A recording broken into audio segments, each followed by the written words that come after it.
Dispatch, this is Unit 4 Alpha. I've got a suspicious vehicle, out-of-state plates. Subject is a large black male. I'm going in. Officer Dale Pruett's voice came through the radio with the casual certainty of someone executing a routine he'd perfected over 14 years of patrol work in Jericho County. His eyes were fixed on the Ford F-15. Pulling into the Starlight Motel parking lot, its headlights cutting through rain that came down in steady sheets. The truck was old, maybe 15 years, the kind that had been beat up by weather and work, but maintained by someone who understood that vehicles were not disposable. It pulled into a spot near the corner of the building and killed its engine. Pruett's cruiser was parked in the shadow of a closed gas station across the street, lights off, engine running. The dispatcher's voice crackled back. 4 Alpha, any probable cause? Pruett was already putting the cruiser in gear, working on it.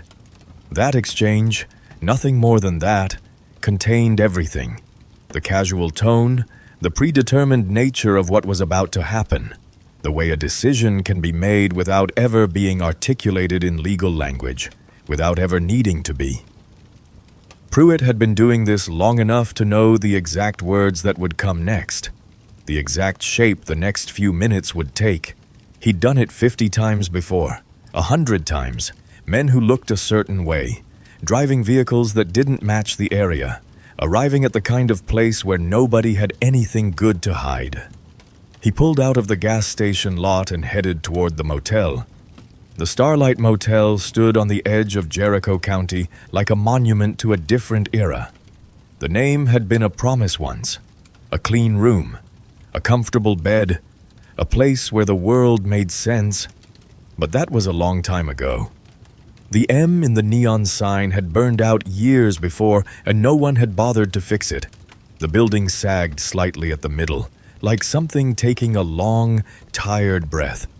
The parking lot was gravel, the kind that crunched loudly under tires, and the rain had turned it into small rivers of dark stone and water. The man from the truck was still moving. Slowly, not because he was weak, but because he was carrying something invisible that weighed more than anything you could hold in your hands. He wore a gray hoodie, the kind you bought at a surplus store when you weren't thinking about how you looked, and he carried a single duffel bag. His shoulders were broad, and when the rain hit his face, he didn't flinch. He just kept moving toward the office, one step at a time, the way people move when they've driven a long way and arrived somewhere they didn't want to have to come to. Pruett pulled into the lot behind him, lights still off. He was in no hurry. The man checked in at the office. The desk clerk barely looked up, and then headed toward one of the rooms at the far end of the building. Room 104. Pruett made note of it. He parked 3 spaces over and waited. He waited because he wanted to see what the man would do next. He waited because he'd already made a decision, the kind you can't take back once it's made. He waited because the rain was coming down harder, and the sky above Jericho County was dark in the way that only nights in rural North Carolina could be dark. Dale Pruett had no idea what number was memorized in the man's head. He had no idea what would happen when that number was dialed. He had no idea that by the time the rain stopped, the sky above Jericho County would never look the same again. Marcus Reeves had been driving for 7 hours straight. He left Virginia Beach at noon, taking I-95 south through the Virginia line and into North Carolina, the interstate unrolling like a gray ribbon beneath the September sun. He could have taken the highways all the way through, could have made Jericho County in 6 hours flat. But somewhere around mile marker 187, he turned off onto the mountain roads. He needed the silence. He needed the trees. He needed the specific quality of North Carolina dusk that he hadn't seen in 9 years. Since he was 32 years old and still believed that you could separate the life you lived for your country from the life you lived for yourself. The truck was a 2009 Ford F-150, painted a faded gray that had started as a brighter color before salt water and sun had had their way with it. The engine ran smooth. The tires held the road. In the passenger seat, secured with a rubber band around its edges, was a small photograph, 5 inches by 3 inches. It was face down. Marcus hadn't looked at it since crossing the Virginia state line. He was 41 years old. His hands had steady tremor in them when he wasn't thinking about it, something the VA doctor had called residual nervous response. But what Marcus understood as the echo of things his body had been trained to do and then trained to stop doing. The city of Raleigh passed on his left, then the smaller towns, then the open spaces where the land started rolling in a way that meant you were getting close to the mountains. The dusk came down slow and blue, turning the landscape into watercolor. He pulled into the Starlight Motel parking lot at 8:47 in the evening. The rain had started 40 minutes earlier. The neon sign was partially dark. The building had the look of something that had been important once and had gradually learned to accept being forgotten. He parked, killed the engine, and sat in the silence for a moment. His hands were on the steering wheel. Through the windshield, he could see the office. A man at the desk, barely paying attention, the rain hammering the hood of the truck, the parking lot spreading out beyond, empty except for one other vehicle, a sedan that had probably belonged to someone who had checked in days ago and never left. He got out of the truck, taking the duffel from behind the seat, not looking at the photograph, not looking back. Danny Ortega had been 24 years old, and Marcus had made himself memorize every detail of Danny's life because Danny deserved that. Deserved to be remembered as something more than a training report or a service record or an official death certificate that said opioid overdose. Danny was born in the hollow 3 miles east of the Starlight Motel, in a house that had been built by his grandfather and that his mother still owned. A place with a porch that sagged and a garden that Elena Ortega kept alive through sheer will and fertilizer and the kind of attention that mothers give to things they've decided matter. His father left when Danny was 6 years old, left with a construction crew headed to Florida and never sent money and never called. Elena raised Danny alone, working in hotels in the county seat, changing sheets and towels in rooms that never quite felt clean no matter how hard she worked. Danny was 5 foot 8 inches tall, 170 pounds, the smallest man on Marcus's SEAL team, and the loudest laugh Marcus had ever heard in his life. Even now, months after Danny was dead, Marcus could hear it in his mind, a laugh that came from his whole body, that made other people laugh even when they didn't want to. Danny was terrible at cooking. He made chili once at the FOB in Afghanistan, and someone, it might have been Jenkins, had called it what a war crime tastes like. And Danny had laughed so hard he nearly fell off the bench. But Danny was the best spotter Marcus had ever worked with. Not the fastest, not the strongest, but the best. The kind of operator who could read terrain the way other people read maps, who could see the angles that other people missed, who could anticipate where things were going to go before they went there. In 2016, after a training exercise in the mountains outside Kandahar, the entire team lead had asked Marcus how Danny had managed to identify 2 hidden positions that nobody else had even suspected existed. Marcus had shrugged. "He just sees it," Marcus had said, and the team lead had nodded, because that was explanation enough. Danny had taught himself to play guitar on the FOB, badly at first. Every night for 3 months, he'd sit with a battered acoustic, stolen from some contractor's supply shed, and he'd play the same songs over and over. The team begged him to stop. Marcus had considered physically throwing the guitar into the desert. Danny didn't stop. He kept going. By month 3, the playing was actually good. Beautiful. Even. On their last night together at that FOB, before they shipped out for their final deployment, Danny had played a full song all the way through without a mistake. Blackbird, by the Beatles, Marcus could still hear it. Danny had called Marcus twice in the 8 months after separating from the service.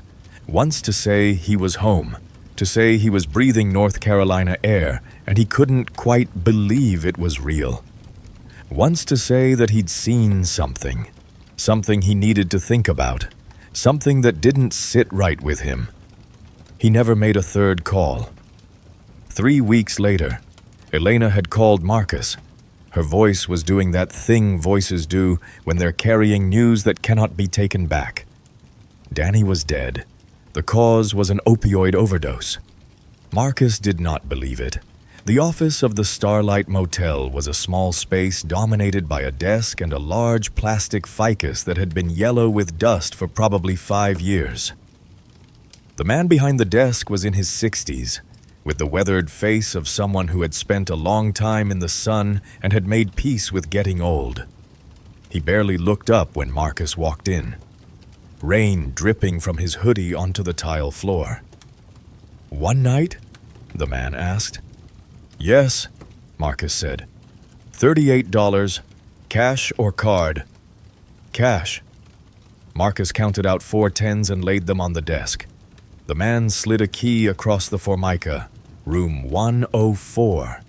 The room was at the far end of the building, the kind of spot that people chose when they wanted to be alone, when they didn't want the noise of the office or the parking lot or other people's lives bleeding through the walls. The room itself was exactly what it needed to be. A bed, a nightstand, a small bathroom, a chair near the window. It smelled of mildew and some kind of chemical that was supposed to cover the mildew but didn't. The lamp was functional. The toilet worked. The walls were thin enough that you could hear the television in the room next door. Some late-night show with a laugh track that would cut off abruptly every hour when the show ended. Marcus set the duffel on the chair, not the bed. He opened it and removed his Sig Sauer P226, which was legal and registered, with a permit that was valid in all 50 states. He placed it on the nightstand. He removed a leather wallet and placed it next to the pistol. Inside the wallet, behind his driver's license, was a credential he hadn't opened in months. The photograph and the seal and the words that meant he still belonged to something larger than himself. Even if he hadn't worn the uniform in 9 years. He didn't open the wallet now. He was too tired. His bones felt like they were full of water. His eyes wanted to close. He lay down on the bed without taking off his boots. Outside, the rain continued. He didn't sleep. He just lay in the darkness and thought about Danny Ortega teaching himself guitar on a military base 8,000 miles away, playing Blackbird in the dark, playing it again and again until it became something more than a song. Somewhere around 2 in the morning, Marcus heard a car door close in the parking lot. He heard footsteps on the gravel. He didn't move. In the duffel bag, folded inside a change of clothes, was a letter from Elena Ortega. She had written it by hand, in English that was careful and deliberate, each word chosen deliberately. The letter had been mailed to Marcus's address in Virginia Beach 3 days before the funeral. A white envelope with his name written in the kind of handwriting that comes from someone who learned English as a second language and took great pride in doing it correctly. Marcus had read the letter twice on the drive. He knew it nearly by heart. Elena had described Danny in the weeks before his death. He was agitated. He was looking over his shoulder. He had asked her to keep the curtains closed at night, not to tell him why, just to do it. He had seemed afraid of something, or angry at something, or carrying something that was too heavy for a single person to carry. She had asked him what was wrong, and he had told her not to worry, that he was just thinking things through. Then, in the second-to-last paragraph, Elena had written something that had made Marcus pull over onto the side of the highway. Before Danny stopped calling, he said something to me. He said, "Mom, if anything happens to me, you call the chief. He'll know what to do. He'll understand what I saw. You tell him to look at the Starlight Motel." The letter ended with Elena's questions, each one breaking her heart a little bit more. What was Danny involved with? Why was he afraid?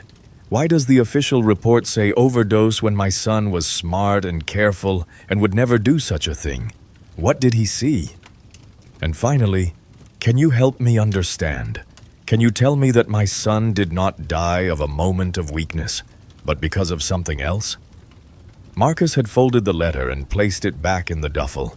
He had called the funeral home and confirmed the time, 10 a.m., the Calvary Baptist Church out on Route 7. He had stopped at a gas station and bought flowers, white ones, because he didn't know what Danny's favorite flowers had been, and white seemed like the kind of flower that worked for everything. Now, in the darkness of room 104, Marcus took out the letter again. He reread the line about the Starlight Motel. He reread the line about calling the chief. He folded the letter and placed it under the mattress. Outside, a cruiser was parked in the lot. Officer Dale Pruett was sitting in the driver's seat, watching room 104 through the windshield, waiting for the moment when everything changed. Dale Pruett had been a police officer for 14 years. He had started in Charlotte, worked there for 3 years, and then moved out to Jericho County because the work was easier and the pay was the same, and nobody asked hard questions about the things you did in the spaces between official reports. Jericho County had been good to him. The county had 308 deputies spread across an area of 1,200 square miles, and most of those deputies were men like Pruett, men who understood that the job was whatever they decided the job was. Men who had learned that a uniform was a kind of permission. He'd been sitting in that parking lot for 2 hours when the black sedan pulled in. The car belonged to Sheriff Wade Harlan. Pruett recognized it by the light bar that wasn't lit and the state seal on the plate. Harlan pulled into the spot next to Pruett's cruiser and got out without hurrying.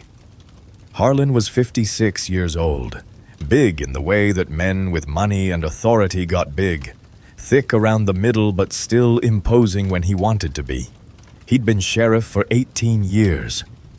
He and Pruett had a history that went back 5 years, to a night when Pruett had stopped a teenager driving his father's truck and searched the vehicle without cause and found a bag of methamphetamine that Pruett had actually planted there. And Harlan had appeared at the station within 30 minutes and made sure the paperwork disappeared. "You following someone?" Harlan asked. Pruett gestured toward room 104. "Just showed up an hour ago. Wanted to do some reconnaissance before pulling him." Harlan nodded slowly. He understood the language, reconnaissance, the way Pruett was using the word. It meant something like, "I want to know what he is before I arrest him for it." "What kind of guy?" Harlan asked. "The kind that doesn't belong here." Pruett said. Harlan looked at room 104 for a long moment. The curtains were drawn. The light was off. Inside, Marcus Reeves was lying on a bed in the darkness, waiting for morning to come. "Don't do anything without calling me first," Harlan said finally. And then he turned and went back to his car and drove away, leaving Pruett in the parking lot with the rain coming down and the entire night ahead of him. Around 3 in the morning, when the parking lot was at its quietest and the rain had lessened to a drizzle, Pruett got out of his cruiser and walked to the power line that ran along the edge of the motel.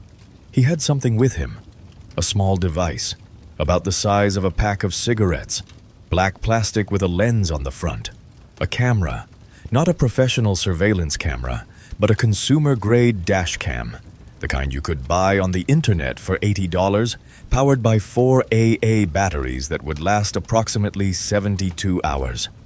He attached it to the power line using a bracket he'd designed himself, angling it so the lens pointed directly at room 104's door.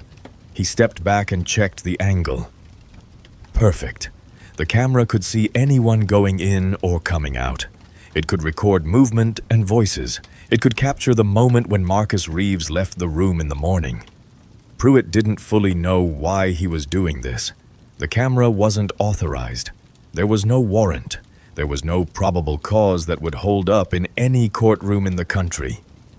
But Pruett had learned a long time ago that the official reasons for things you did and the real reasons were often completely different.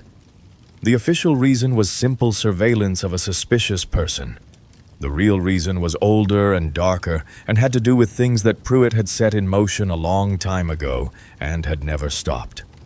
He walked back to his cruiser and waited for the sun to come up. In room 104, Marcus was still awake. He had heard Pruett moving in the parking lot. He had heard the small clicking sound of the camera being attached to the power line. He knew exactly what was happening. He'd expected it. In some ways, he'd been waiting for it since the moment he drove into Jericho County. The sun came up at 7:12. It was a clear morning, the rain having stopped completely, the sky turning from purple to gold to the pale blue of early autumn.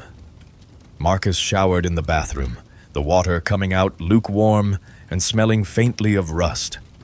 He dressed in dark jeans and a dark shirt, nothing that would stand out, nothing that was trying too hard to disappear.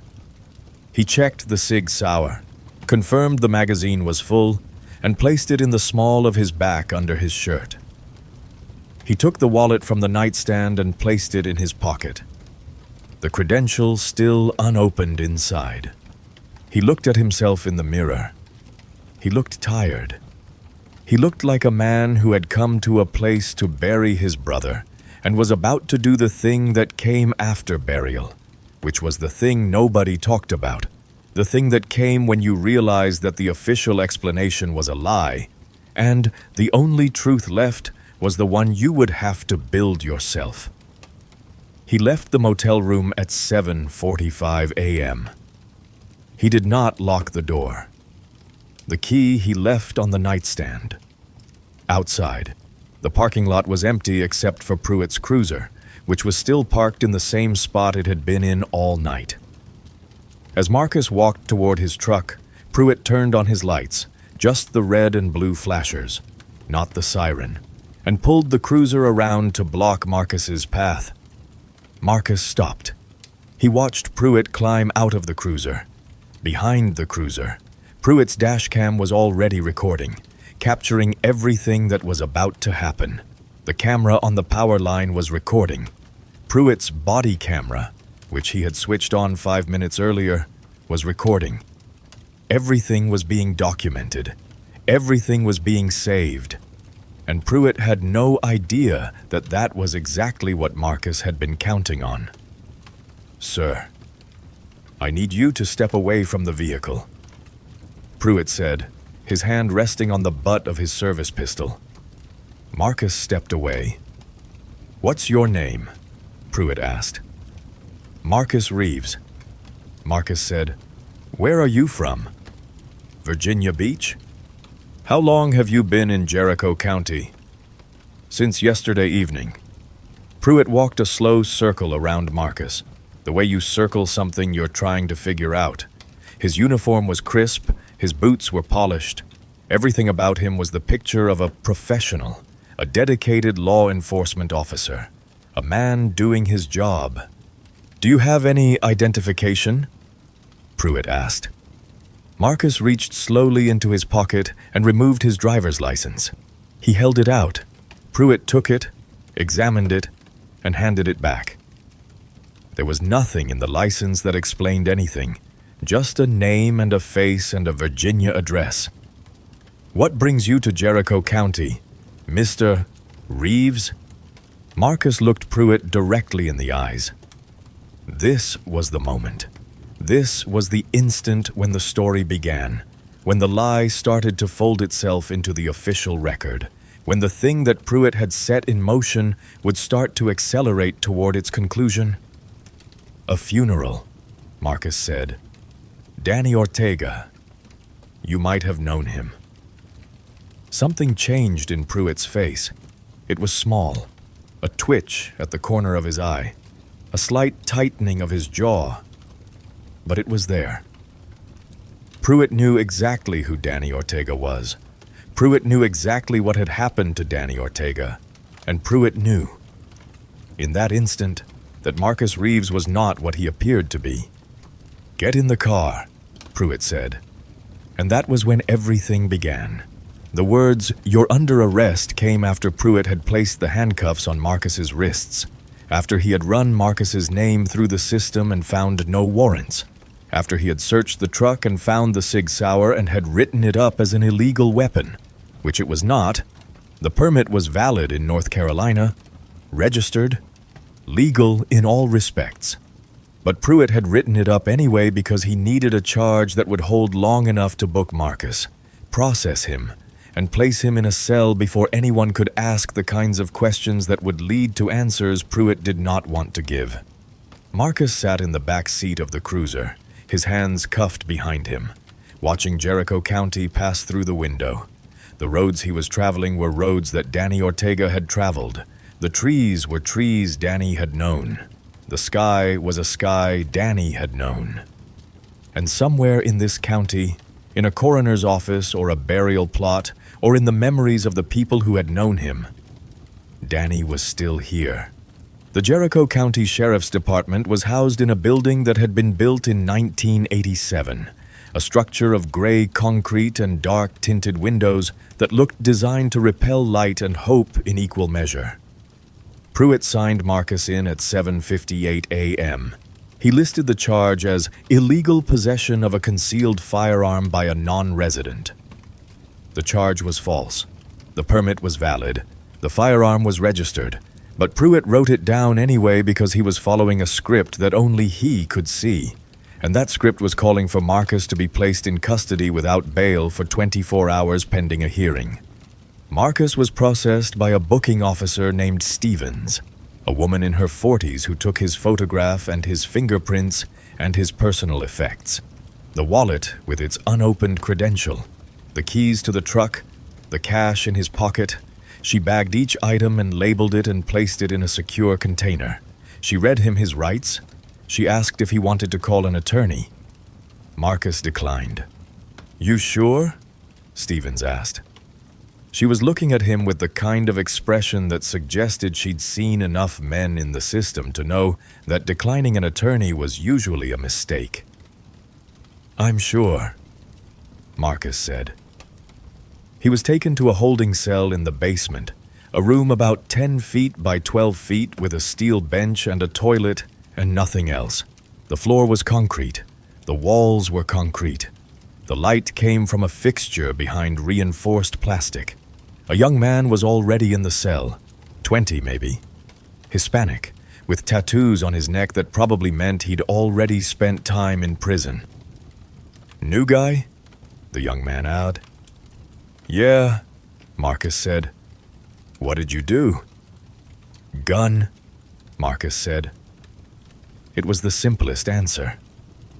The young man nodded like that explained everything. In a place like this, it did. At 7:55 a.m., Elena Ortega was setting up in the kitchen of the funeral home, arranging flowers and making sure the coffee was ready. The service was scheduled for 10. Friends and family had been calling all morning. Elena had spent the whole night in a chair, not sleeping, just sitting with the photograph of Danny on her lap. Danny in his dress uniform. Danny at 18. Danny before everything had gotten complicated. At 8:15 a.m., the funeral home director came to her and told her that Marcus Reeves had not arrived. Elena knew Marcus from Danny's descriptions. The chief? Danny called him, the man Danny had looked up to, the man Danny had talked about more than any of the other men on his team. Danny had shown her a photograph once, a grainy image of Marcus standing on some kind of compound, squinting into the sun. Elena had studied that photograph for a long time, trying to understand what it was that Danny saw in him that made him important. At 8:30 a.m., Elena called Marcus's phone. It went straight to voicemail. She left a message asking him to call her back. She did not say what the message was about because she did not know what the message was about. At 9:15 a.m., Deputy Carlos Mendez showed up at the funeral home in his uniform, and Elena knew immediately that something had gone very wrong. Mendez was a good deputy, one of the few in Jericho County that people actually trusted. He had grown up near Elena's neighborhood. His sister had been in the same class as Danny in high school. "What happened?" Elena asked. Mendez looked around to make sure they were alone, and then he leaned in close and told her Marcus Reeves had been arrested at the Starlight Motel less than 2 hours ago. The charge was an illegal firearm. He was being held without bail. The sheriff had personally signed the paperwork. Elena sat down slowly. She sat down the way you sit down when the ground has suddenly become unstable. "That's not right," she said. "That doesn't make any sense. Marcus wouldn't—" "I know," Mendez said. "I know he wouldn't. But Harlan signed the paperwork himself, which means he wanted this to happen." Elena looked at the flowers. She looked at the coffee. She looked at the clock, which said 9:21. The service was in 39 minutes. At 9:30, Pruett took Marcus from the holding cell to an interrogation room, a smaller space than the cell, maybe 8 by 10, with a table bolted to the floor and 2 chairs and a mirror on the wall that everyone knew was not a mirror. A red light camera was mounted in the corner, recording everything. Pruett sat down across from Marcus. He had not brought anything with him. No file, no papers, no props, just himself and the weight of his authority and the knowledge of something that was sitting between them. Something that couldn't be spoken, but could be felt. "You knew Danny Ortega," Pruett said. It wasn't a question. "Yes," Marcus said. "How well?" "As well as you can know someone when you're together in combat." Marcus said, "Which is pretty well." Pruett leaned back in his chair. He put his feet up on the table. A power move. A statement that he owned this room and everything in it. "Danny's dead," he said. "I know," Marcus said. "Overdose," Pruett said. "That's what the official report says," Marcus said. Pruett smiled. It was a smile that didn't have any warmth in it. It was the kind of smile that comes when someone sees something in your face that confirms what they suspected all along. "You don't believe the report," Pruett said. "No," Marcus said. "I don't." Pruett removed his feet from the table. He leaned forward. When he spoke again, his voice was quiet, almost friendly. "Let me tell you something about Jericho County, Mr. Reeves. This is a small place. People here understand how things work. They understand that sometimes the official explanation is the only explanation that works for everybody. They understand that asking too many questions is a good way to have a lot of problems show up in your life." "Is that what happened to Danny?" Marcus asked. "He asked too many questions?" Pruett's jaw tightened. Danny made a choice, a bad one. He decided to be unhappy about how things work in Jericho County. He decided to reach out to people who didn't have his best interests at heart. He decided to document things that were none of his business. "Document what?" Marcus asked. Pruett stood up. He walked to the door and opened it and gestured to someone outside. A deputy came in carrying a folder. Pruett took the folder and closed the door and opened it on the table in front of Marcus. Inside the folder were photographs. They showed depots of cash. They showed pills, thousands of pills, organized in bags, in bins, in warehouse-style storage.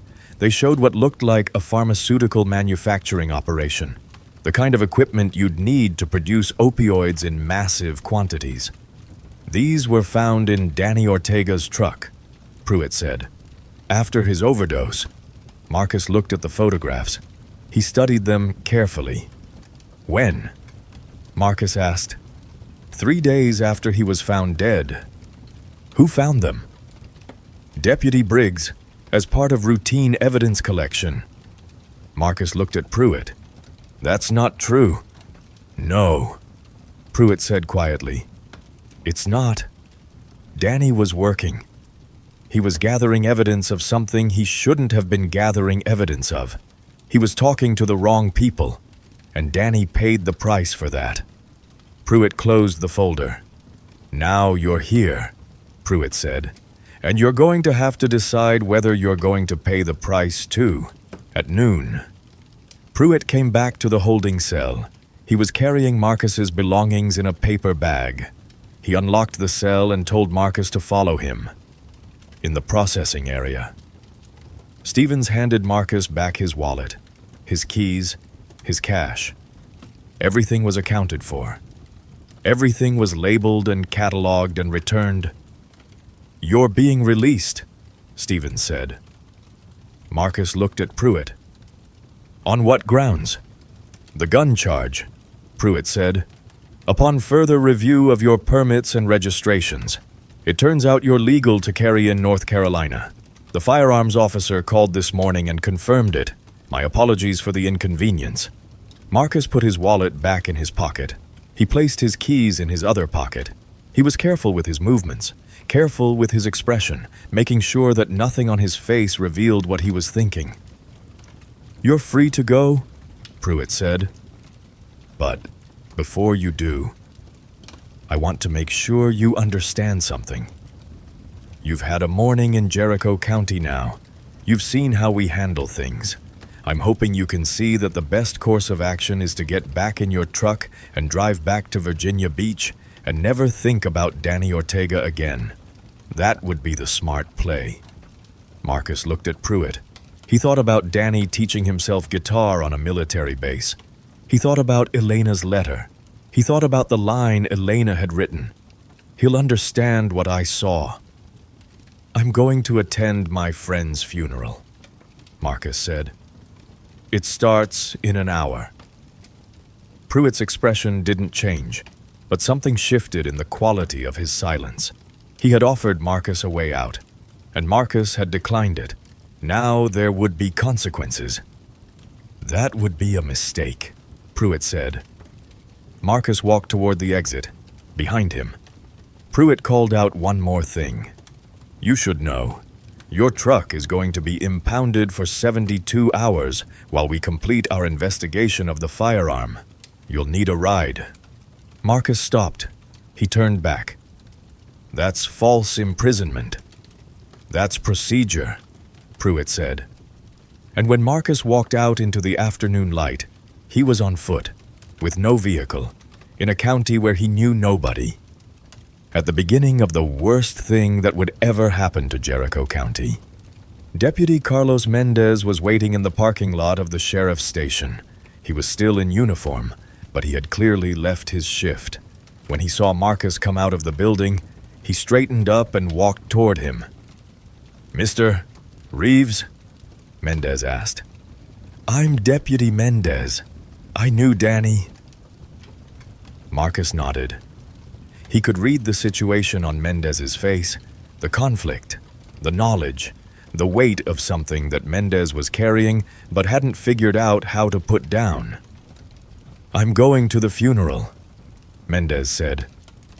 If you need a ride... Marcus studied Mendez for a moment. Trust is a complicated thing, especially when you're in a place where the person offering you help is wearing the same uniform as the people who just arrested you. But Marcus had been trained to read people, to see the things that couldn't be hidden in the face or the shoulders or the way you hold your hands. I need a ride, Marcus said. They drove in Mendez's personal vehicle, a 10-year-old Honda Civic that smelled like the kind of car that belonged to someone who was living paycheck to paycheck. Mendez didn't make small talk. He drove with both hands on the wheel, and his jaw was tight, and you could see that he was having a conversation with himself about something important. I've been with the department for 6 years, Mendez said finally. I've seen things, but I haven't done anything about them because I have a wife and 2 kids, and I need the job. Marcus didn't respond. The drug operation, Mendez continued. It's not small. It's not some local thing. It goes all the way up the department. Sheriff Harlan is running it. He's got maybe 15 deputies on the take. They move product. They protect the warehouses. They handle the distribution. And Danny found out, Marcus said. Danny was collecting evidence, Mendez said. He went to visit his mom, and he saw something. Then he started going to the warehouse. He was documenting the operation. He was doing the right thing. Mendez turned onto Route 7. The Calvary Baptist Church was coming up, a white building with a steeple, surrounded by cars. Danny called me. Mendez said, a week before he died, he said he was sending documents to an attorney, that he had evidence, that everything was going to come out. I told him to be careful. He said he would be, but he wasn't careful enough, Marcus said. No, Mendez said. He wasn't. They pulled into the parking lot of the church. There were maybe 40 cars there already. Friends, family, people from the community who knew Elena or who had known Danny. At the entrance of the church, Elena was standing with the funeral director. When she saw Marcus, she moved toward him immediately. Where were you? She asked. They arrested me. Marcus said simply, I'm here now. Elena's face changed. Some understanding seemed to move across it. The understanding that whatever had happened to Danny was not something small, not something that could be explained away with an official story and forgotten. The funeral service was small and unbearable. The casket was open. Danny lay in it the way dead people lay in caskets, dressed in a suit that he probably never would have worn when he was alive. His face composed into an expression that had nothing to do with who Danny actually was. Elena wept silently. Some of Danny's friends from high school were there. An elderly woman who was probably Danny's grandmother. A few of the shop owners from the town.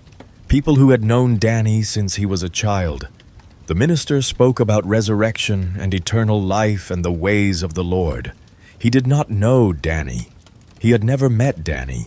He was speaking about an abstract concept, a young man, a life taken too soon, and the words bounced off the walls of the church without finding their target. Marcus sat next to Elena. He did not speak. He did not cry. He watched the casket. He watched the people. He watched Deputy Mendez in the back, still in uniform, making notes in a small notebook that he kept concealed in his pocket. After the service, Elena invited the mourners back to her home for refreshments, a small gathering. Nothing elaborate, just the kind of thing that follows death, the gathering that gives people permission to be alive in the presence of absence. Marcus did not go. Instead, he stayed at the cemetery as the casket was lowered into the ground. He watched the earth being shoveled back over it. He watched Elena throw the first handful of soil. He stood with his hands in his pockets until everyone had left, and then he stood alone for another 10 minutes, looking at the grave marker with Danny Ortega's name and the dates that enclosed his life, 1999 to 2024, 25 years old, a guitar on a military base, a best spotter anyone had ever seen, a son who had seen something he shouldn't have seen. Marcus turned away from the grave and walked back to the road, where Deputy Mendez was waiting with the car, ready to drive him back to the motel. Back to room 104, back to the beginning of something that had already been set in motion the day Danny Ortega decided that some things were too important to be silent about. Back in room 104, with the sun starting to set and the parking lot turning from gold to purple. Marcus opened the wallet. He had been carrying it closed for 9 months, since the day he had officially separated from active duty and had walked away from the Naval Special Warfare Center with the credentials still in its envelope, still unopened, a kind of refusal to accept that the life he had built for 20 years was something he could just step away from. The credential was impressive in its simplicity, A photograph, Marcus at 43, in his dress uniform. His face the kind of face that had learned to show nothing to anyone. A seal, the Department of Defense. A title, Special Agent, Naval Criminal Investigative Service, a badge number, and a date that said the credential was valid for another 4 months. Marcus had never exactly left the Navy. What he had done was transition into a role that didn't have a uniform, that didn't have a normal assignment location. That required the kind of silence about what you did that was sometimes harder than the doing itself. For the past 3 months, he had been working on a case, not officially, not with authorization, but with the kind of passive green light that certain commanding officers give when they want something handled, but don't want to have documentation that it's being handled. The case was called Operation Jericho, a financial crime investigation into a suspected large-scale drug manufacturing and distribution network operating in eastern North Carolina. The investigation had been assigned to another agent 3 years ago. That agent had turned up nothing, had made no progress, and had eventually stopped submitting reports. The case had gone quiet. Until Danny Ortega had reached out to Marcus 3 months ago. They had met at a coffee shop in Virginia Beach. Danny had been different than Marcus remembered him, thinner, more haunted, carrying something that was too heavy. Danny had told Marcus about the warehouse, about the pills, about Officer Pruett and Sheriff Harlan, and the whole operation that was running through the county like some kind of poison, killing people slowly, and the very institution that was supposed to stop it was running it. "I'm documenting it," Danny had said. "I'm going to send the evidence to a lawyer, someone outside the system." "That's dangerous," Marcus had said. "Not doing anything is more dangerous." Danny had said, "Because then I'm just letting it happen. I'm just letting them kill people." Marcus had asked Danny to be careful. Marcus had asked Danny to wait, to let Marcus work through official channels. But Danny had decided, in the way that good people sometimes decide, that waiting was a form of betrayal. There was a knock on the door of room 104 at 8:15 p.m. Marcus opened it to find Deputy Mendez standing in the parking lot darkness, looking over his shoulder to make sure he hadn't been seen. "I need to show you something," Mendez said, "but I can't do it where anyone can see. My shift ends in an hour. There's a warehouse on Route 9. It's supposed to be abandoned, but it's not. That's where the operation is. I can get you in." "How?" Marcus asked. Mendez held up a key. "I've had one for a year. I was supposed to be helping them. I worked up the schedule. I helped with surveillance. I did all of it, but I couldn't actually do it. I couldn't help them kill a city." Marcus took the key. "What changed?" "Danny did." Mendez said, "When he was asking questions, when he was trying to do the right thing, and I didn't help him. That's when I knew I had to choose." Mendez left, and Marcus waited until his shift would be over. At 10 p.m., Marcus took the key and left room 104. He walked to the Starlight's office and asked the clerk to call him a cab. The cab came, a local driver who asked no questions. Marcus gave him an address 2 miles from the warehouse on Route 9. He walked the rest of the way in darkness. The warehouse was a massive structure, built in the 80s for some kind of industrial operation that had moved elsewhere and left the building behind. It was surrounded by a chain-link fence, and there were no lights on. Marcus used the key Mendez had given him to open the gate and then the main door. Inside, it was a different story. The warehouse floor was set up like a pharmaceutical manufacturing facility. There were machines that looked like they cost hundreds of thousands of dollars. There were pallets of pills, fentanyl, oxycodone, hydrocodone, dozens of other controlled substances. There were computers running inventory software. There were barcodes and shipping labels and documentation that would have explained the entire supply chain. And there, on one of the main workstations, was a laptop. Marcus opened it. It was unlocked. Inside the laptop, there was a folder labeled Evidence. Inside that folder were dozens of documents, shipping manifests, financial records, communications between Sheriff Harlan and his deputies and the people running the distribution network. Marcus photographed everything with his phone. He made copies of the files and placed them on a flash drive he'd brought with him.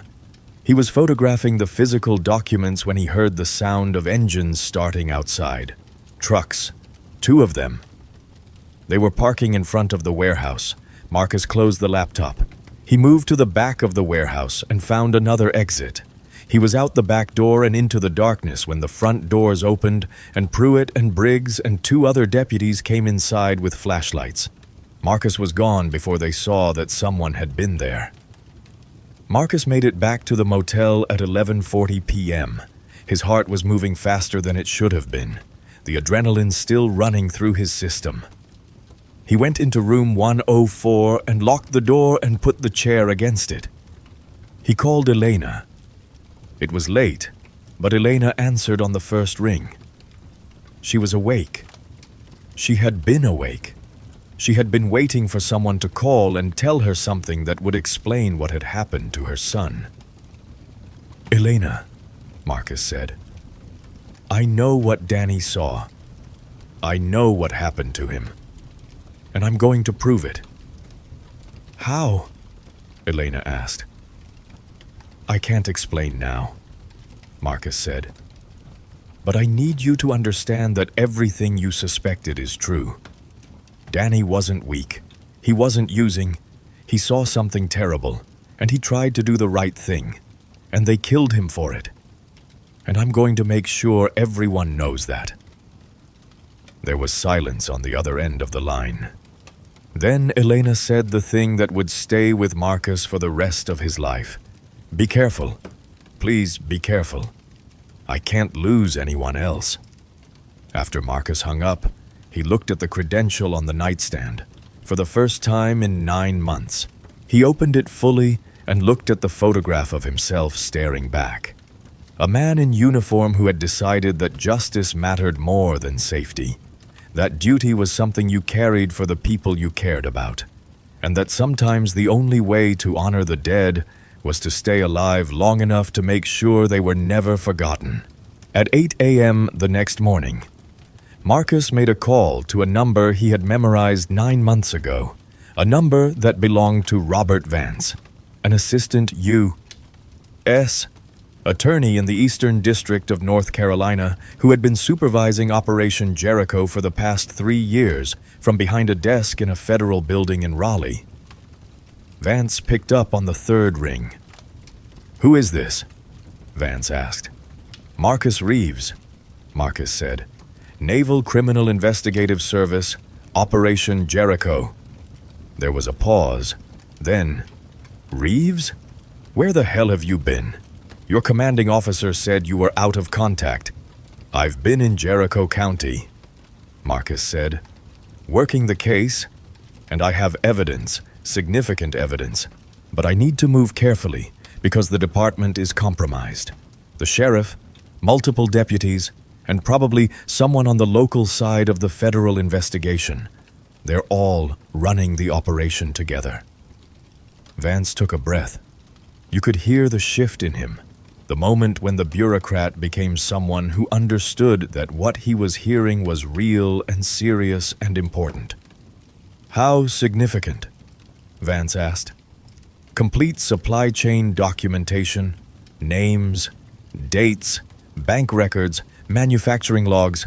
I have photographs of the whole operation.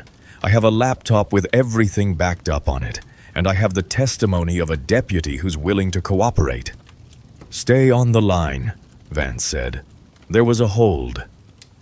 Marcus could hear music in the background, something classical, something that suggested Vance worked in the kind of place where people still used hold music. 2 minutes passed. Then, Vance came back. I'm going to arrange a secure meeting with federal agents and the state police. Vance said, not the locals, not the county, just state and federal. Can you get to Raleigh? I can get there, Marcus said. 2 hours, Vance said. The federal building on Fayetteville Street.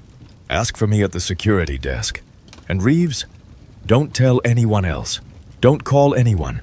Don't do anything that would alert anyone that you've made contact. Marcus hung up.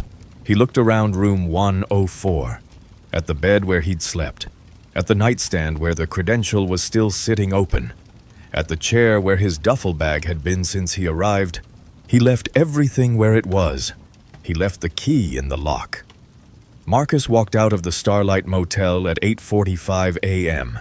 His truck was still in the parking lot. Pruett had been lying when he said it would be impounded. It was exactly where Marcus had parked it. He got in, turned on the engine, and heard the sound of the dash cam activating. Of course, Pruett had installed his own dash cam, either the night before or the morning of the arrest. Of course, Pruett thought he was documenting everything to protect himself. He had no idea that everything he was documenting was building a case against him that would take the rest of his life to understand. Marcus drove north toward Raleigh.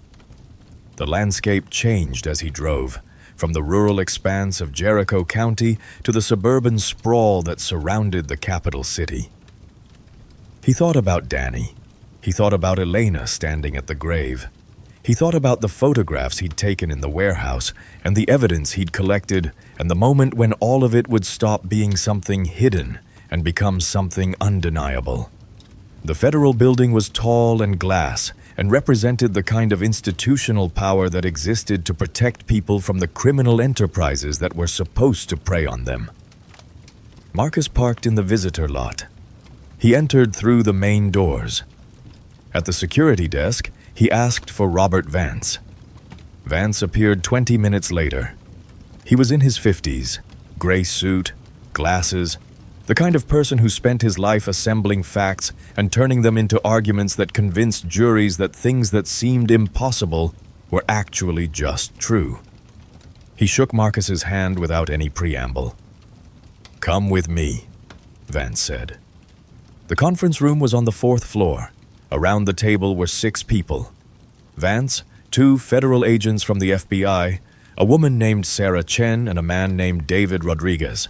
2 state police detectives, both white, both wearing the kind of expression that comes with years of investigating serious crimes, and a woman in a dark suit who was introduced as Captain Diana Ruiz, a JAG attorney assigned to support the federal investigation. Marcus laid out everything. He described the warehouse. He described the evidence he had photographed. He described the laptop and the files and the complete documentation of the supply chain. He described Pruett and Harlan and the deputies who were in on the operation. He described Danny Ortega finding out what was happening and trying to do something about it. "And Danny is dead," Ruiz said. It wasn't a question. "Danny is dead," Marcus confirmed. "The official cause is opioid overdose. That's false. Danny didn't use. He was killed because he found out what was happening and he tried to document it." "Do you have proof of that?" Agent Chen asked. "I have the circumstances," Marcus said. "I have Elena Ortega's letter describing Danny's state of mind in the weeks before his death. I have the fact that he was documenting evidence. I have the fact that Officer Pruett would have known that Danny was a threat. And I have the timing. Danny dies. And within days, the evidence he collected disappears from the warehouse. And there's no follow-up investigation into his death by anyone except the people who killed him." Vance nodded slowly. "This is going to be big," Vance said. "This is going to require coordination, federal warrant, state police, probably the SBI. We're going to need to move simultaneously across multiple locations or they'll destroy evidence." "When?" Marcus asked. "Tomorrow morning," Vance said. "Before Pruett and Harlan know we're coming. At midnight, As September turned over from the 4th to the 5th, the task force assembled at the state police headquarters in Raleigh. There were federal agents, state police, SBI investigators, assistant district attorneys, and 2 JAG officers, Captain Diana Ruiz and a Major Harrison Burke. Marcus was present as the operational lead and the person with direct knowledge of the warehouse location and contents. The briefing took place in a classroom-style setting, projectors showing maps of Jericho County, satellite imagery of the warehouse, and the organizational structure that had been pieced together from the evidence Marcus had retrieved. The operation was bigger than anyone had initially thought. There were 17 deputies involved, not just in Jericho County, but in 3 surrounding counties as well. There was a distribution network that extended to 18 states. There were manufacturing facilities in North Carolina, South Carolina, and Virginia. There was at least $50 million in annual revenue. And there were bodies, at least 6 that they could confirm had died suspiciously in counties where these deputies operated, including Danny Ortega. "We're going to execute simultaneous warrants at 6 a.m., Director of State Police Operations Robert Mills said. "The warehouse on Route 9, the sheriff's station, the homes of 12 identified deputies, federal warrants for wiretaps and communications. We move fast, we move clean. We leave them no time to coordinate a response." "What about evidence destruction?" one of the SBI investigators asked. "We have to assume that will be attempted as soon as Pruett or Harlan know we're coming," Captain Ruiz said. "We have continuous surveillance on both Pruett and Harlan starting now. The moment either of them makes a move toward the warehouse or makes any kind of communication that would alert the others, we move up the timeline." Marcus listened to the briefing. He thought about Danny Ortega teaching himself guitar on a military base 8,000 miles away. He thought about Elena standing at the grave. He thought about everything that had led to this moment. 3 months of work, 7 hours of driving, 1 night in a motel, 1 morning of false arrest, and now the machinery of federal law enforcement was beginning to turn. At 5:45 a.m., surveillance teams reported that Pruett was awake and moving. He had received a text message at 5:37. He was making calls. He was packing a bag. The timeline moved up. At 6:02 a.m., federal agents, state police, and local SBI teams executed warrants across Jericho County simultaneously. At the warehouse on Route 9, federal agents with ballistic shields entered through both the front and back doors. They found the manufacturing operation still in operation, with workers moving product. They found the laptop still on the main workstation. They found Pruett's personal vehicle in the parking lot, parked near the loading dock.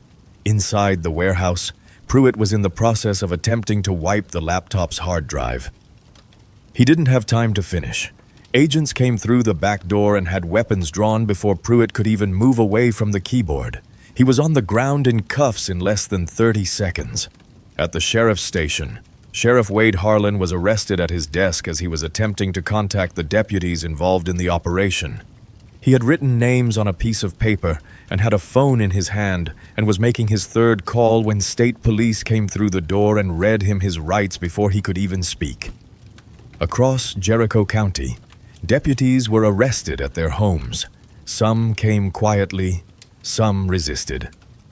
One, Sergeant Briggs, attempted to flee and had to be pursued through the woods behind his house before being taken into custody near the county line. By 8 a.m., 17 people had been arrested.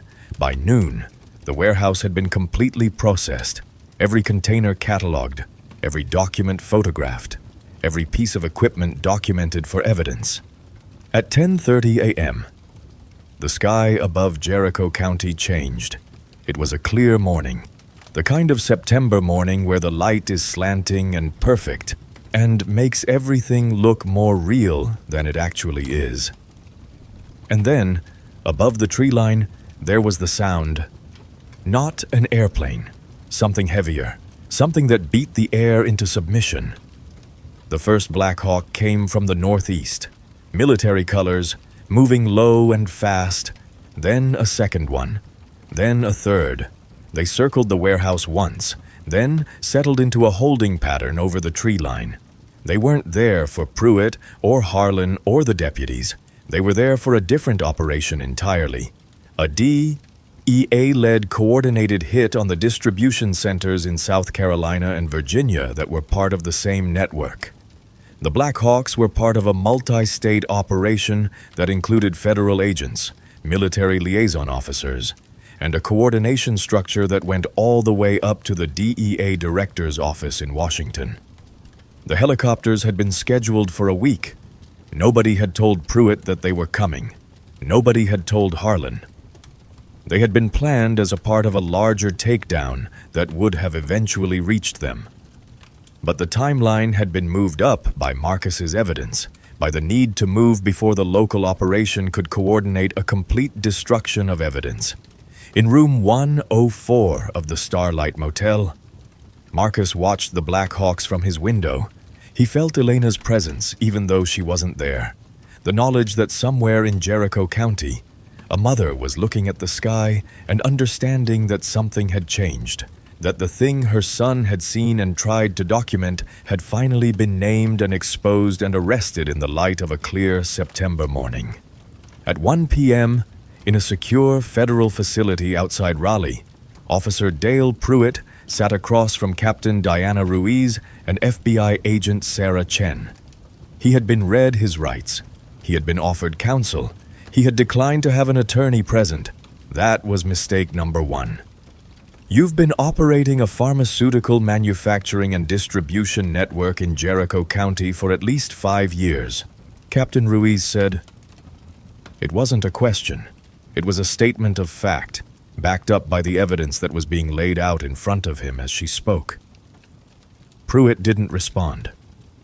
"You've been utilizing your position as a law enforcement officer to provide protection for that operation." Agent Chen continued. "You've been intimidating potential witnesses. You've been fabricating evidence, and you've been covering up at least one murder." Pruett looked at his hands. "Danny Ortega," Captain Ruiz said. "He found out about the operation. He decided to document it and contact an attorney. You couldn't allow that, so you killed him." "I didn't kill anybody," Pruett said. It was the first thing he'd said since sitting down. "Then, who did?" Agent Chen asked. Pruett didn't answer. He looked at the wall. He looked at the mirror that wasn't a mirror. He looked at everything except the faces of the people who were trying to get him to understand the magnitude of what he had done. The original autopsy report on Danny Ortega had been conducted by the county medical examiner, a man named Dr. Thomas Bailey, who had worked with the Jericho County Sheriff's Department for 17 years. The report had concluded, based on tissue samples and toxicology results, that Danny had died from acute opioid poisoning. The conclusion was definitive. The evidence was solid. The case was closed, but there was a problem with the evidence. When the new federal investigation ordered an independent toxicology report from a facility in Chapel Hill that had no connections to Jericho County, the results were substantially different. The new report showed that while Danny's system did contain opioids, the concentration was far too low to have caused fatal overdose. The toxicology also showed evidence of forced ingestion. Stomach contents and esophageal tissue samples indicated that the opioids had been administered against Danny's will, likely while he was restrained or sedated. The new report also found something else: microscopic traces of a benzodiazepine, specifically midazolam, a sedative often used in medical settings, in Danny's system. The benzodiazepine concentration suggested he had been given a massive dose before the opioids were administered. The conclusion was clear. Danny Ortega had been sedated, poisoned, and staged to look like an accidental overdose. Captain Diana Ruiz presented these findings in a formal briefing to the task force on the evening of September 5th. The room was quiet as she spoke. Everyone understood the implications. This wasn't a case of law enforcement looking the other way. This was a case of law enforcement committing homicide. We've reviewed all the personnel records for the night Danny Ortega died, Reeves continued. We know which deputies were on duty. We know which ones had access to the medical office where midazolam would have been stored. And we have surveillance footage from an ATM near Danny's home that shows Sergeant Briggs picking up Danny's mother's car 47 minutes after Danny would have been injected with the sedative.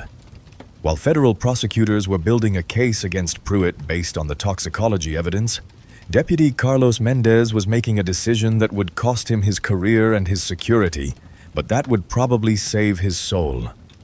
Mendez went to the Federal Task Force office on the morning of September 6th and asked to speak with Captain Ruiz. When he was brought into a secure room, he was carrying a notebook. The notebook was small, maybe 5 by 7 inches, covered in a dark leather that had been worn soft by handling. Inside the notebook, written in Danny Ortega's handwriting, was a detailed log of everything Danny had witnessed. There were dates, there were times, there were names, there were descriptions of the warehouse, the equipment, the pills, the volumes, the shipments. There were conversations Danny had overheard. There was an entry dated 2 weeks before Danny's death. Spoke with Mendez today. He knows what's happening. He said he can't help, but he didn't tell me to stop. I think he wants someone to know. I'm sending copies of this to a lawyer outside the county. Whoever finds this, if something happens to me, know that I tried to do the right thing. Know that I was trying to protect people. Mendez explained how he came to have the notebook. Danny had given it to him, had asked him to keep it safe, had made Mendez promise that if anything happened to Danny, the notebook would be given to someone who could use it to prove what had occurred. Mendez had kept the notebook. For 3 weeks, he had lived with it, had wrestled with what to do, had fought between his need to keep his job and his need to do the right thing. And finally, he had chosen. I should have sent this to you immediately, Mendez said. I should have acted when Danny first came to me, but I was afraid. I was protecting myself. And Danny paid the price for that. Captain Ruiz took the notebook carefully. She opened it and read the entries. She looked at Mendez, and you could see that she understood the weight of what he had just done, that by handing over the notebook, Mendez was ending his career, was probably going to face legal consequences for obstruction, was giving up everything to make sure that Danny's death was not buried under official lies. This corroborates everything, Ruiz said. This is the missing piece. With this, we don't need a confession. We have Danny's own words documenting the entire operation. By the 4th day of interrogation, Officer Dale Pruett's attorney, a man named Gerald Thorne, who had been appointed by the Public Defender's Office, had advised him to stop speaking entirely. Pruett had taken the advice. He had requested counsel. He had been moved to a holding facility to await trial, but on the 5th day, something changed. The evidence had been presented to Pruett's attorney. The independent toxicology report, Danny's notebook, the DEA analysis of the entire operation, the financial records showing that Pruett had received approximately $320,000 in payments over 5 years, the surveillance footage of Sergeant Briggs at the ATM, the warehouse security system that showed who had been present on the night Danny died. Pruett was facing a life sentence, multiple federal charges, including murder, drug manufacturing, drug distribution, money laundering, racketeering, and obstruction of justice. There was no trial strategy that would change the outcome. There was only the question of whether Pruett would spend the rest of his life maintaining the fiction that he was innocent, or whether he would finally accept what he had done.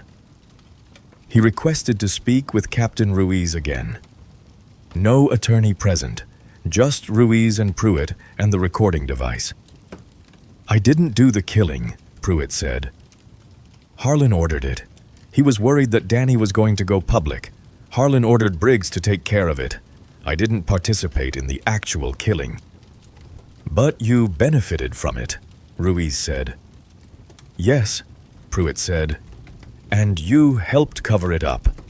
"Yes," Pruett said. "And you tried to use your position to intimidate anyone who was investigating Danny's death." Pruett didn't answer. The answer was already obvious. 3 days after Pruett's partial confession, Marcus drove to Elena's house. It was a small place, a modest home with a porch that sagged slightly and a garden that was moving into the quiet season of autumn. Elena entered the door with a look that suggested she had been waiting for him, that she had known, somehow, that this moment was coming. "Come in," she said. They sat at the kitchen table.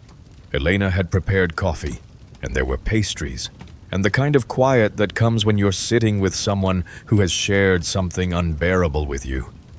"They want me to testify," Elena said. "About Danny. About the things he told me." "Will you?" Marcus asked. "Yes," Elena said. I need the world to know what kind of person Danny was. I need people to understand that he saw something wrong, and he tried to fix it, and they killed him for trying to do the right thing." Marcus drank his coffee. Through the kitchen window, he could see the garden. He could imagine Danny as a child in that garden. Imagine Elena teaching him to be a good person, to care about other people, to speak up when he saw injustice. "The lawyers want to prepare you," Marcus said. "They want to go through your testimony, make sure you're ready for the cross-examination. They'll be aggressive. They'll try to make Danny look unstable or unreliable." "Let them try," Elena said. "I know my son. I know who he was." She stood up and walked to a cabinet. She removed a photograph and placed it on the table in front of Marcus. It was Danny, maybe 10 years old, smiling, holding a fish that he'd caught with his mother somewhere. His face was full of joy. His whole body was expressing happiness in the way that only children can. "That's who he was," Elena said. "That joy, that connection to other people, that's what he never lost." On October 3rd, Marcus sat in the federal courthouse in Raleigh and took the oath to tell the truth. He had been a witness before, in military courts martial, in administrative hearings, but this was different. This was public. This was for Danny. Prosecutor Robert Vance took him through his history with Danny, where they met, how long they worked together, what Danny was like as an operator, what Danny was like as a person. And when Danny separated from the Navy, "What did he tell you?" Vance asked. "That he'd seen something," Marcus said. "He didn't specify what, but he said it was bothering him, and he needed to think about how to handle it." "Did he ever specify what he'd seen?"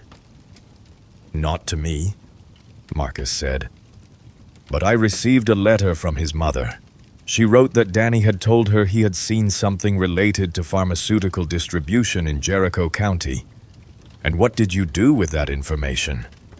"I initiated an investigation," Marcus said, "through federal channels. I came to Jericho County to see what Danny had seen." Then Vance moved to the harder questions.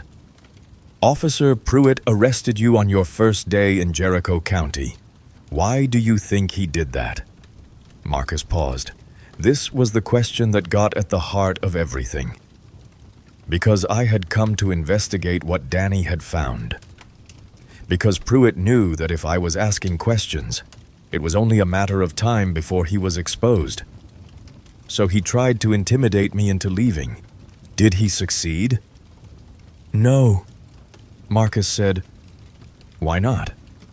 "Because Danny was more important than my safety," Marcus said.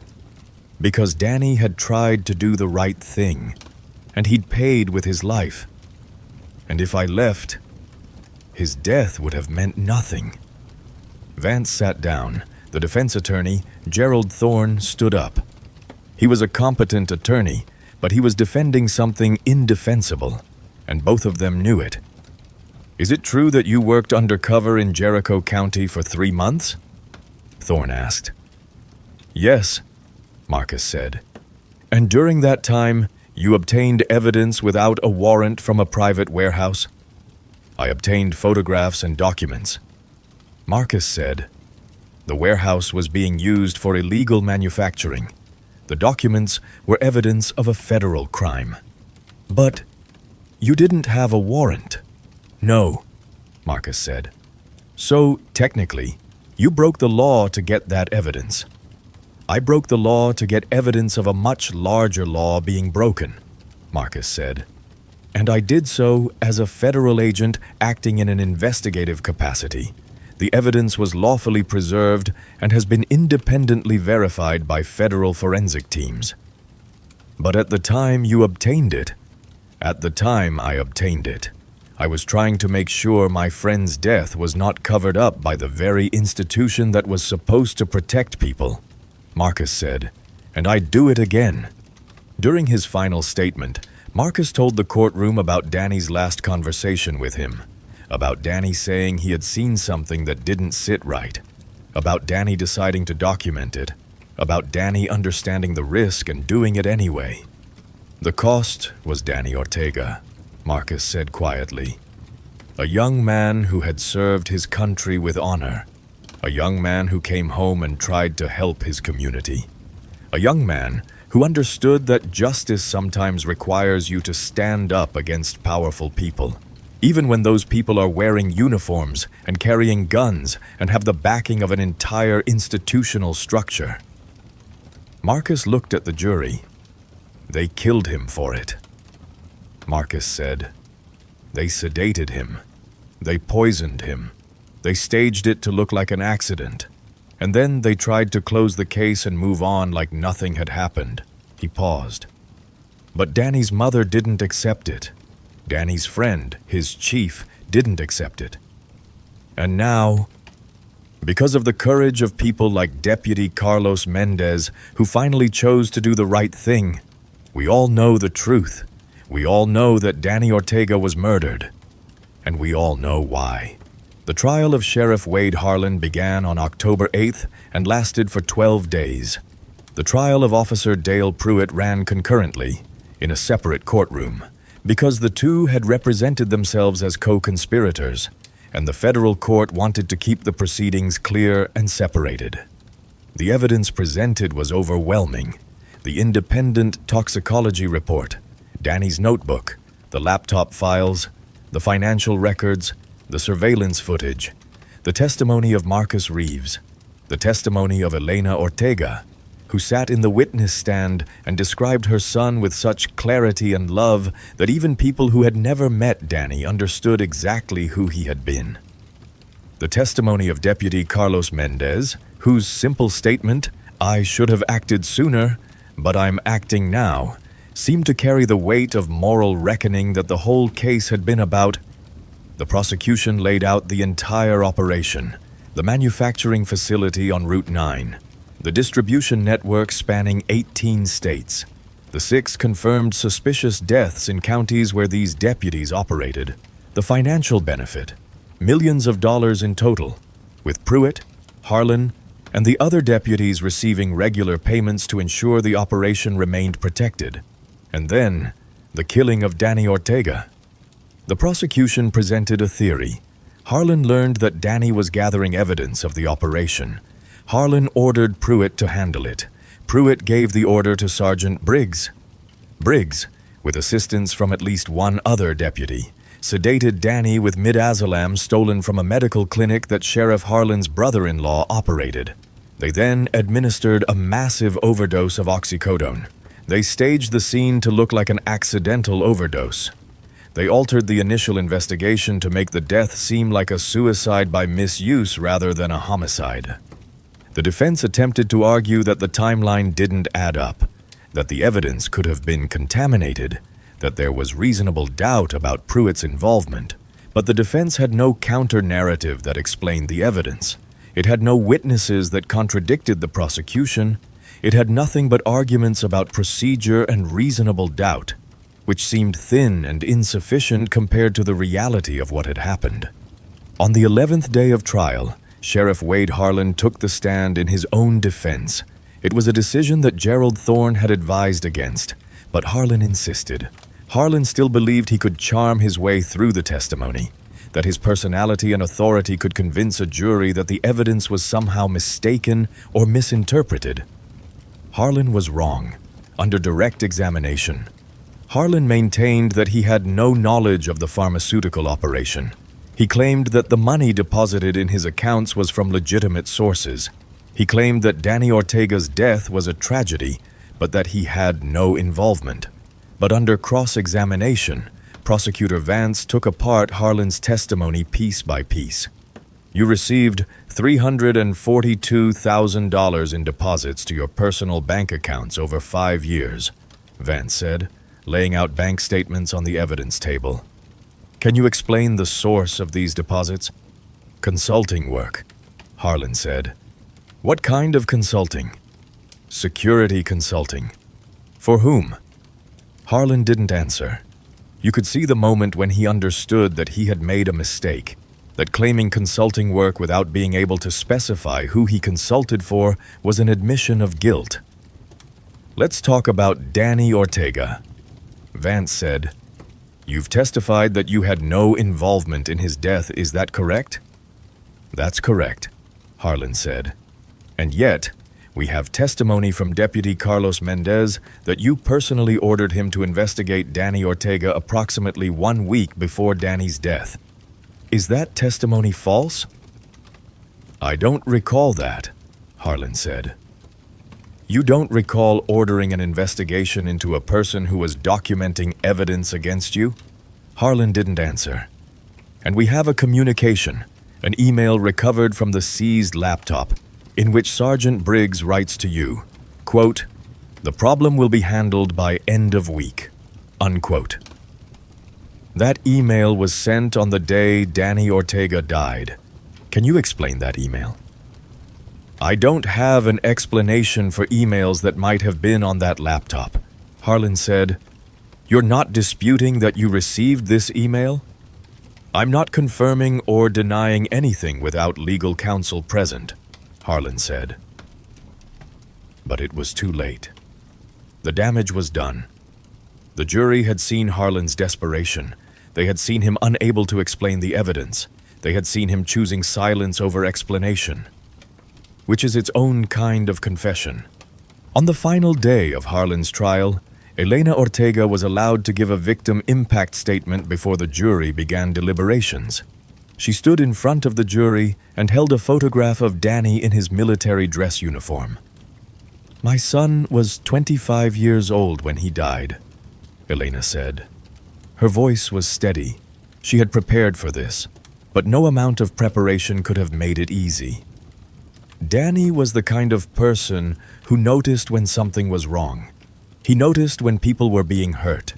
He noticed when the system that was supposed to protect people was protecting criminals instead. And Danny decided to do something about it. Elena looked at the photograph. He paid with his life, a life that was full of potential, a life that was meant to be lived, a life that was stolen from him because he tried to do the right thing. She looked at Harlan. He was sitting at the defense table, and for a moment, something like recognition moved across his face. The recognition that he had taken something from Elena that could never be returned, that he had destroyed a part of her that would never be repaired. "I want justice," Elena said. "Not revenge, not hate, but justice. I want the world to know that my son was murdered. I want the people responsible to answer for what they did, and I want other young people to know that when you see something wrong, when you decide to speak up and fight back, that matters. That is worth doing, even if it costs you everything." The jury deliberated for 7 hours. They requested the toxicology report be reread. They requested the surveillance footage to be replayed. They requested a timeline of the events of Danny's death to be constructed on a whiteboard so they could understand the sequence. And then they reached a verdict. It took 2 hours for everyone to assemble in the courtroom. When Judge Harold Fitch entered, a white man in his 60s who had been careful throughout the trial to maintain absolute impartiality, the room fell silent. The jury filed in. The foreman, a man named Thomas Whitmore, a retired schoolteacher, stood when asked if the jury had reached a verdict. "We have, Your Honor," Whitmore said. The clerk took the verdict forms. She read them aloud. On the charge of manufacturing and distributing controlled substances in violation of 21 U.S.C. Section 841A.1, guilty. On the charge of money laundering in violation of 18 U.S.C. Section 1956, guilty. On the charge of racketeering in violation of 18 U.S.C. Section 1961, guilty. On the charge of conspiracy to commit murder in violation of 18 U.S.C. Section 371, guilty. On the charge of murder for hire in violation of 18 U.S.C. Section 1959, guilty. Harlan's face didn't change. He had known it was coming. The evidence had been undeniable. The testimony had been overwhelming. There had been no way this could have ended any other way. Elena was sitting in the back of the courtroom. Marcus was beside her. When the verdict was read, Elena placed her hand on Marcus's arm, not because she was celebrating, but because she needed to hold on to something solid, because the verdict didn't bring Danny back. And the reality of that, the permanent nature of loss, was hitting her all at once. In the adjacent courtroom, Officer Dale Pruett's jury returned with a similar verdict, guilty on all charges. When the verdict was read, Pruett looked like he was about to say something. His attorney placed a hand on his arm. Pruett fell silent. The charges were essentially the same: drug manufacturing, distribution, money laundering, racketeering, and murder conspiracy.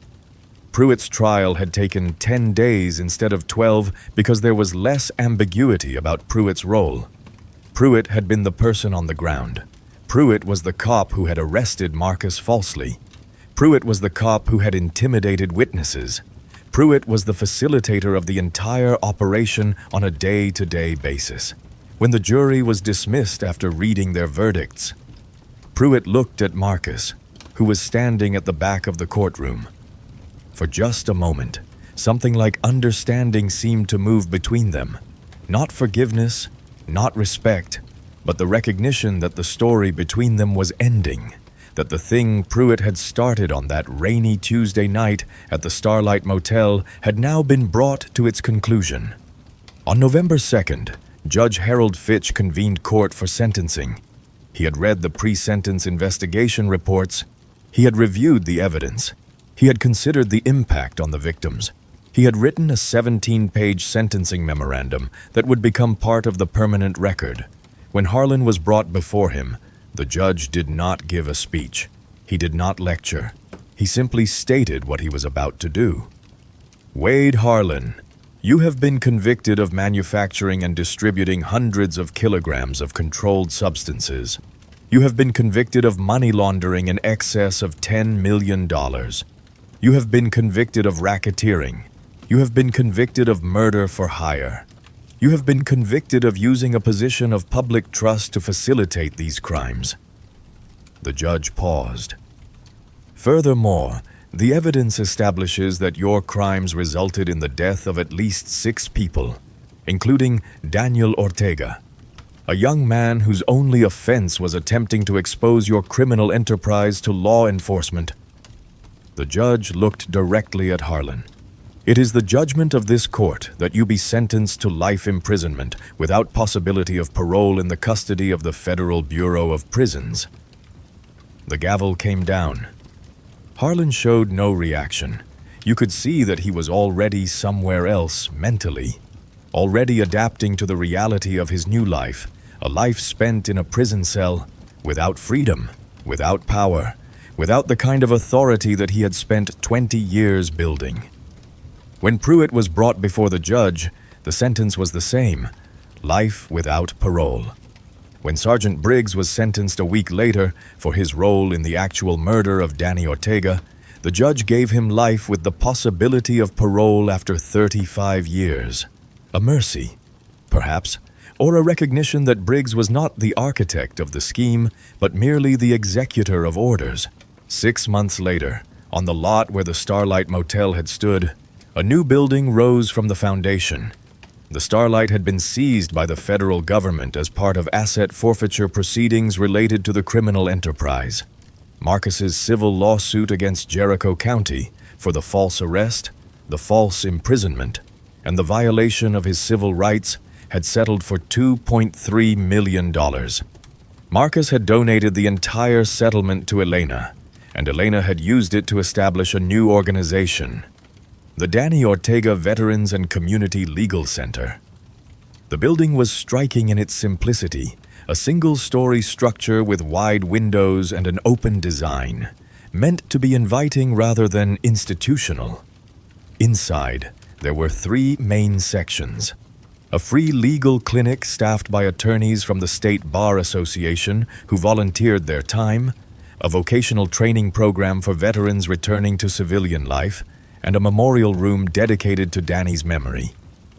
The memorial room contained a single guitar on a stand, not the guitar Danny had learned on at the FOB, but a new one, purchased specifically for the center. It had a placard beneath it. Danny Ortega played this instrument to remind himself that beautiful things can exist even in terrible places. Please play it. Please remember him. Next to the guitar was a large photograph of Danny in his dress uniform, his face showing that same joy you could see in the childhood photograph from Elena's kitchen, the joy of a person who had chosen to be good, to be brave, to stand up for what was right. On the day of the groundbreaking ceremony, Elena was present. Marcus was present. Deputy Carlos Mendez was present, no longer in uniform, no longer working for the county, but working instead as the director of security for the new center. Captain Diana Ruiz came from Raleigh. Even some of the jurors who had sat through the trials came, not officially, but as private citizens wanting to honor something that mattered. Elena stood at a podium and spoke about Danny. She spoke about the guitar. She spoke about the fact that the building existed not to celebrate death, but to honor the choice to do the right thing, even when doing the right thing cost you everything. "My son is not here," Elena said, "but his work is here. His legacy is here, and everyone who comes through these doors, everyone who gets help from this center, everyone who learns that you can take a stand and change things, they are carrying Danny forward. They are living the life he wanted to live." 6 months into his sentence at FCI Cumberland, Officer Dale Pruett stood in his cell, 8 feet by 10 feet, a concrete box with a steel bed and a toilet and nothing else, and looked at a newspaper clipping that he had taped to the wall. The clipping showed a photograph of the groundbreaking ceremony. Marcus Reeves stood with a shovel in the ground. Elena Ortega was beside him, smiling the kind of smile that comes when you've done something to honor someone you love. The headline read, "Danny Ortega Veterans Center opens to serve community." Pruett had kept the clipping for 3 months before taping it to the wall. He had carried it in his pocket, reading it over and over, trying to understand what it meant. He had no explanation for why he kept it. He would not have an explanation for a long time, but he had made the choice to display it, to look at it every day, to remind himself of what had happened because of the choices he had made. The guard had asked him once, not unkindly, why he wanted to look at the thing that represented his downfall every single day. Pruett had not answered, because the answer was complicated, because looking at the photograph meant he could not convince himself that Danny Ortega was still just a casualty, just collateral damage, just the price of doing business. because looking at the photograph meant Elena Ortega's grief was real, and her son's death was permanent, and his life was effectively over. Marcus drove back to Virginia Beach from the groundbreaking ceremony in his Ford F-150. He took the mountain roads through the last 2 hours, the same roads he had taken on the way to Jericho County, the roads that moved through dense trees and winding bends, and the specific kind of North Carolina landscape that you only understand once you've spent time grieving in it. He turned on the radio. He turned it off. He drove in silence, thinking about Danny playing Blackbird on a military base 8,000 miles away. Thinking about Elena standing at the grave.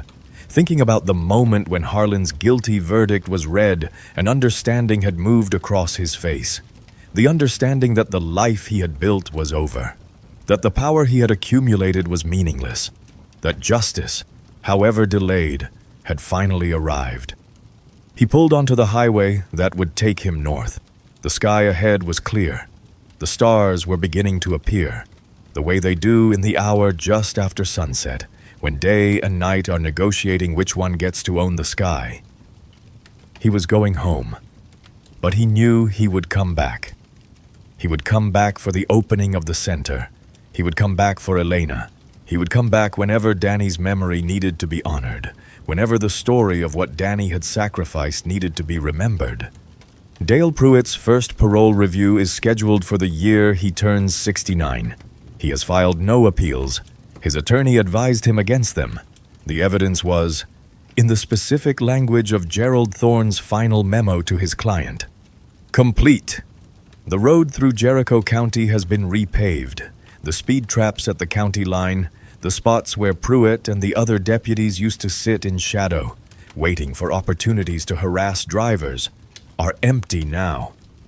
The new sheriff, a former Marine sergeant named Anita Flores, patrols in a vehicle with its dashboard camera running from engine start to engine stop. She knows every deputy by name.